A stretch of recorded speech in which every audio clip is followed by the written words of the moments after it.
Assalamualaikum warahmatullahi wabarakatuh. Kembali lagi di Re Channel.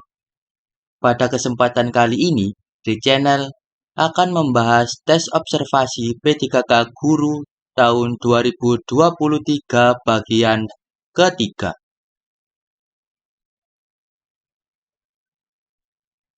Mengenai tes observasi diri sendiri P3K Guru tahun 2023, terdapat dua komponen penilaian. Penilaian pertama yakni penilaian kompetensi, sedangkan penilaian kedua adalah penilaian kinerja. Penilaian kompetensi terdiri dari beberapa kisi-kisinya. Yang pertama adalah menerapkan refleksi terhadap praktik pembelajaran dan pendidikan. Yang kedua, menerapkan refleksi terhadap cara berinteraksi aktif dengan peserta didik. Yang ketiga adalah menggunakan strategi manajemen kelas. Yang keempat, melakukan perencanaan, pelaksanaan, asesmen, dan laporan pembelajaran.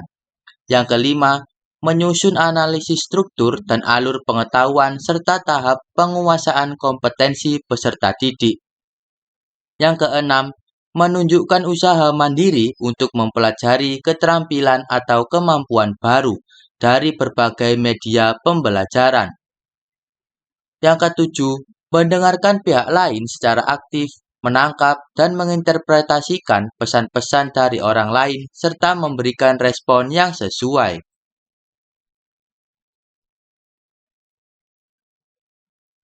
Selanjutnya, membantu orang lain dalam menyelesaikan tugas-tugas mereka untuk mendukung sasaran tim. Kemudian yang terakhir adalah membangun hubungan baik antara individu dalam organisasi, mitra kerja, dan pemangku kepentingan. Poin kedua dalam tes observasi diri sendiri P3K Guru adalah poin penilaian kinerja. Dalam penilaian kinerja ini terdapat 4 kisi-kisi besar diantaranya.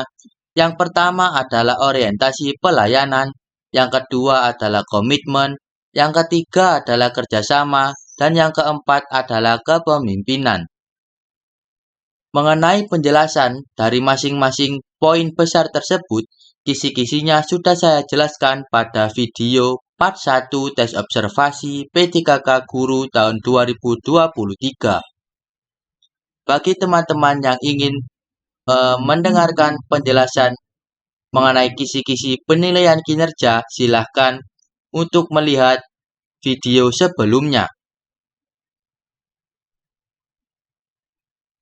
Langsung saja kita ke contoh soal dari tes observasi P3K Guru tahun 2023 part 3. Soal nomor 1. Bagaimana cara Anda merefleksikan pembelajaran setiap harinya di dalam kelas? A. Merefleksikan pembelajaran dengan menanyakannya terlebih dahulu kepada kepala sekolah. B. Saya selalu merefleksikan pembelajaran 2 hari sekali. C. Saya akan merefleksikan pembelajaran di awal kegiatan pembelajaran. Dan D. Saya melakukan refleksi pembelajaran di setiap akhir pembelajaran. Jawabannya adalah pilihan yang D. Saya melakukan refleksi pembelajaran di setiap akhir pembelajaran. Kegiatan refleksi pembelajaran dapat dilakukan kapanpun dan dimanapun. Melakukan kegiatan refleksi pembelajaran ini adalah aktivitas yang tidak banyak membuang waktu sehingga bisa dilakukan kapan saja. Namun, karena refleksi pembelajaran berguna untuk mengetahui kekurangan dan kelebihan kegiatan pembelajaran yang sudah dilakukan, maka akan lebih maksimal jika dilakukan di setiap akhir pembelajaran. Jadi jawaban yang tepat adalah D. Saya melakukan refleksi pembelajaran di setiap akhir pembelajaran. Sebelum lanjut, jangan lupa like, komen, dan subscribe. Dengan subscribe, saya doain kalian lolos BUMN, CPNS, P3K, dan kedinasan. Soal nomor 2. Di sebuah sekolah terdapat seorang guru yang sedang mengajar. Namun, ada seorang peserta didik yang sedang asik bermain dengan smartphone-nya dan sesekali menginterupsi dengan tidak sopan ketika guru tersebut menjelaskan. Tindakan yang harus dilakukan dalam menghadapi situasi tersebut adalah A. Memberikan suasana kelas yang tenang dan memandangi peserta didik tersebut sampai ia sadar akan perilakunya sebelum kembali melanjutkan proses mengajar. B. Memaklumi sikap peserta didik tersebut dan terus melanjutkan pembelajaran. C. Meminta peserta didik agar tidak melanjutkan sikap tidak sopannya karena mengganggu proses pembelajaran. D. Meminta peserta didik untuk berhenti bermain smartphone, bersikap tenang, dan meredakan emosi, kemudian mulai berbicara menasihati baik-baik untuk tidak mengulangi sikapnya. Jawaban yang paling tepat untuk soal nomor 2 ini adalah D. Meminta peserta didik untuk berhenti bermain smartphone, bersikap tenang, dan meredakan emosi terlebih dahulu. Kemudian mulai berbicara untuk menasihati baik-baik agar tidak mengulangi sikapnya.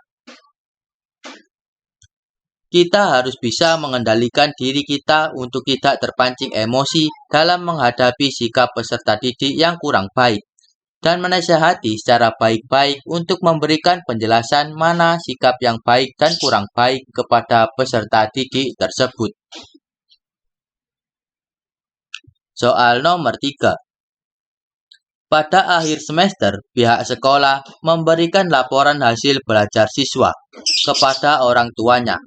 Namun, ada orang tua peserta didik yang sedang merantau jauh, sehingga tidak memungkinkan untuk datang ataupun mengirimkan laporan hasil belajarnya via pos.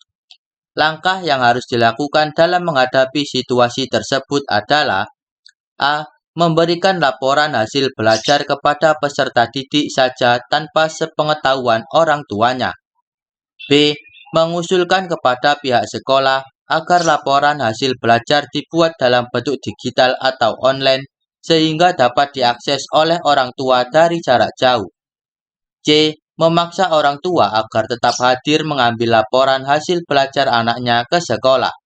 D. Meminta anggaran lebih untuk membayar mahal kurir agar mau mengirimkan laporan hasil belajar kepada orang tua siswa yang lokasinya jauh tersebut. Jawaban yang paling tepat untuk soal nomor 3 ini adalah B. Mengusulkan kepada pihak sekolah agar laporan hasil belajar dibuat dalam bentuk digital atau online, sehingga dapat diakses oleh orang tua dari jarak jauh.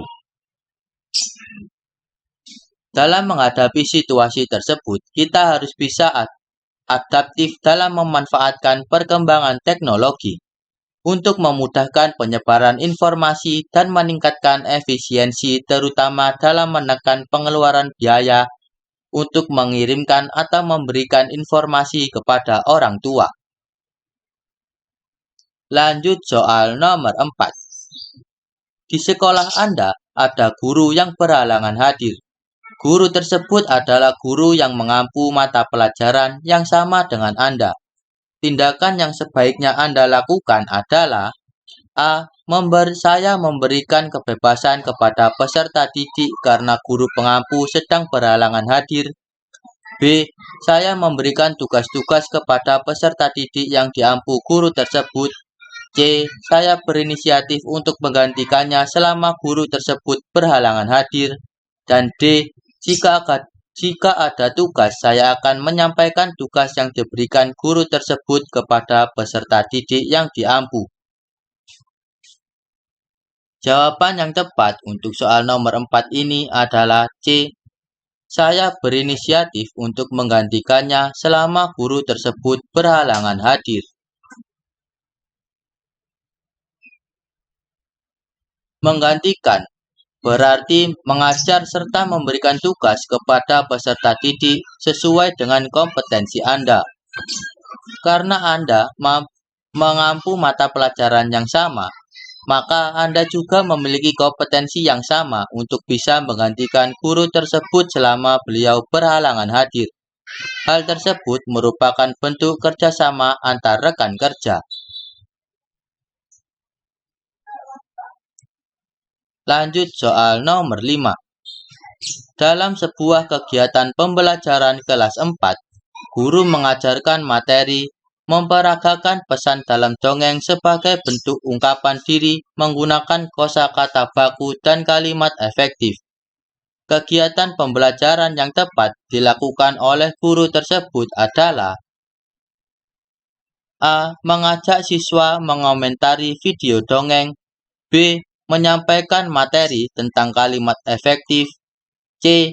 Menyampaikan materi langkah-langkah mendongeng. D. Memberi contoh kata-kata baku.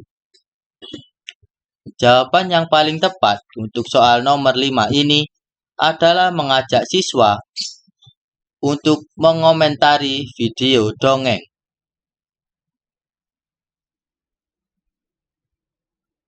Kegiatan tersebut berguna untuk mengajak dan melatih siswa dalam mengekspresikan ungkapan diri menggunakan kosakata baku dan kalimat efektif. Lanjut soal nomor 6. Menurut Anda, apa pentingnya guru melakukan refleksi pembelajaran di kelas? A. Dapat menjalin komunikasi aktif antara orang tua dan guru. B. Dapat menggambarkan kondisi di luar kelas dan menemukan permasalahan yang ditemuinya. C. Dapat memaksimalkan potensi peserta didik dalam kelas, serta dapat membangun komunikasi aktif bersama peserta didik. D. Dapat meningkatkan kegiatan evaluasi terhadap kinerja kepala sekolah. Jawaban yang tepat untuk soal nomor 6 ini adalah C. Dapat memaksimalkan potensi peserta didik dalam kelas serta dapat membangun komunikasi aktif bersama peserta didik. Refleksi dilakukan oleh guru untuk memikirkan kembali semua hal yang terjadi ketika proses pembelajaran berlangsung. Dengan refleksi, guru dan peserta didik dapat membangun kesan konstruktif, pesan, harapan, dan kritik terhadap proses pembelajaran.